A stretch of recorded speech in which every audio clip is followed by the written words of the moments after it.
যিনি 1888 খ্রিস্টাব্দে 5ই সেপ্টেম্বর জন্মগ্রহণ করেন, তার চরণে আমার বিনম্র প্রণাম জানাই। সেই সঙ্গে এখানে উপস্থিত সকল শিক্ষক শিক্ষিকাকে আমার প্রণাম জানিয়ে আজকে আমার কবিতা আমি শুরু করছি।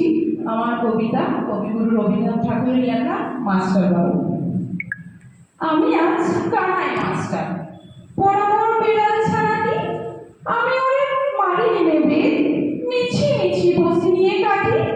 রোজ রোজ দেরি করে আসি, পড়াতে দেয় না ও তো, ডান পা তুলিয়ে তুলে হাই